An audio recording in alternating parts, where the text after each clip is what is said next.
High guys, welcome back my YouTube channel Mithun blogs. পুনৰ এটা নতুন ভিডিঅ'লৈ আপোনালোক সকলোকে স্বাগতম জনাইছোঁ। বন্ধুসকল, ৰেলৱে ফালৰ পৰা আপোনাৰ নতুনকৈ ভেকেঞ্চি মুকলি কৰা হৈছে। হয় বন্ধুসকল, ফাইনেলি অফিচিয়েলিভাৱে পুনৰ নতুনকৈ ৰেলৱে ফালৰ পৰা ভেকেঞ্চি মুকলি কৰা হৈছে। 32,400 প্লাছ ভেকেঞ্চি আপোনালোকে ইয়াতে দেখিবলৈ পাব। যদিহে আপোনালোকে এইখিনি পদত এপ্লাই কৰিবলৈ হ'লে আমাৰ অসমৰ যিকোনো ডিষ্ট্ৰিক্টৰ কেণ্ডিডেটে এপ্লাই কৰিব পাৰিব। এতিয়া ইয়াতে এপ্লাই কৰিবলৈ হ'লে বয়সৰ সময়সীমা কিমানৰ পৰা কিমানলৈকে দিছে, ইয়াতে কোৱালিফিকেশ্যন কিমান লাগিব, চেলাৰী কিমান দিব, কেতিয়াৰ পৰা এপ্লাই হ'ব, আপোনালোকক এই ভিডিঅ'টোৰ জৰিয়তে সকলোখিনি ষ্টেপ বাই ষ্টেপ জনাব বিচাৰিছোঁ। গতিকে ভিডিঅ'টো অকণো স্কিপ নকৰাকৈ শেষলৈকে চাই থাকিব। 32,400 প্লাছ ভেকেঞ্চি আপোনালোকে দেখিবলৈ পাব। RRB railway group D new recruitment 2024 notification out. 32,400 plus vacancy আপোনালোকে ইয়াতে দেখিবলৈ পাব। হয় বন্ধুসকল, ইতিমধ্যে অফিচিয়েলিভাৱে ইয়াৰে নটিফিকেশ্যন আহি গৈছে। হয় বন্ধুসকল, পুনৰ কৈছোঁ, ৰেলৱে ৰিক্ৰুটমেণ্ট বৰ্ড RRB ফালৰ পৰা এইখিনি পদ মুকলি কৰা হৈছে।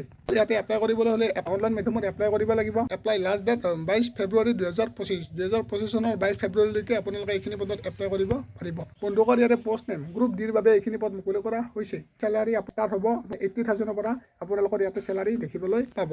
এইখিনি পদত এপ্লাই কৰিবলৈ হ'লে অল ইণ্ডিয়া কেণ্ডিডেটে এইখিনি পদত এপ্লাই কৰিব পাৰিব। কোৱালিফিকেশ্যন 10 পাছ কৰিলে আপোনালোকে এইখিনি পদত এপ্লাই কৰিব পাৰিব। লগতে অফিচিয়েল ৱেবছাইটৰ নাম হৈছে rrbapply.gov.in। Important date, official notification date release হৈছে, অৰ্থাৎ যোৱাকালি। ইয়াৰে এপ্লাই হ'ব 23 জানুৱাৰী 2025। হয় বন্ধুসকল, 23 জানুৱাৰী 2025 পৰা ইয়াৰে এপ্লাই ষ্টাৰ্ট হ'ব।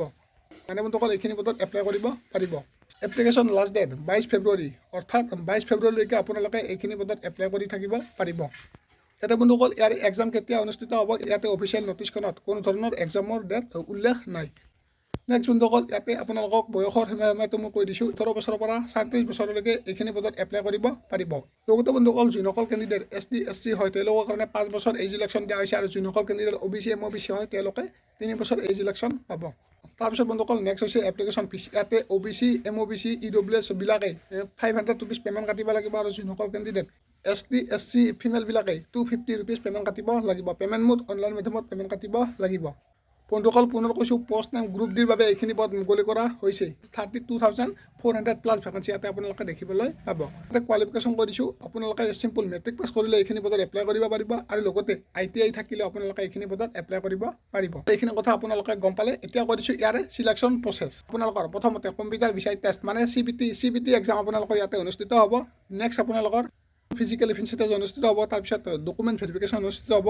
নেক্সট মেডিকেল টেষ্ট অনুষ্ঠিত হ'ব। যদি আপোনালোকে এইখিনি পদত এপ্লাই কৰিব বুলি ভাবিছে, তেতিয়াহ'লে জানুৱাৰী মাহৰ 23 তাৰিখৰ পৰা আপোনালোকে এইখিনি পদত এপ্লাই কৰিব পাৰিব।